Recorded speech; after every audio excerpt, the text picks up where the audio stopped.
अस्सलाम वालेकुम। आप भी अगर रमज़ान में पकोड़े समोसे खा के तंग पड़ गए हैं और ऐसा यम्मी जूसी पास्ता बनाना चाहते हैं तो प्लीज़ रेसिपी को एंड तक ज़रूर देखिएगा। सबसे पहले हमें वेजिटेबल्स चाहिए जिसको हम शैलो फ्राई कर लेंगे नमक, सिरका और काली मिर्च डाल के। इनको हल्का सा शैलो फ्राई करना है 5 से 7 मिनट और इनको एक साइड पे रख देना है। ये मैंने व्हीट पास्ता लिया 800 ग्राम, जिनको मैंने नमक और ऑयल डाल के बॉयल कर दिया और ठंडे पानी में इनको एक दफ़ा निकाल लिया है। ये सारे इसके मसाले हैं।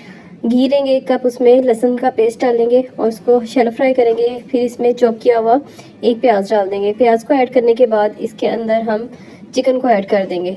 चिकन जो है मैंने बोनलेस लिया है तकरीबन 700 ग्राम। इसको साथ साथ हम भूनते जाएंगे और इसमें हम मस्टर्ड सॉस ऐड करेंगे, टमाटो प्यूरी ऐड करेंगे 2 से 3 चम्मच बड़े भर के, और सारे मसाले नमक, मिर्च, काली मिर्च, सोया सॉस हाफ कप, 4 चम्मच हम इसमें चिली सॉस ऐड करेंगे, सफ़ेद मिर्च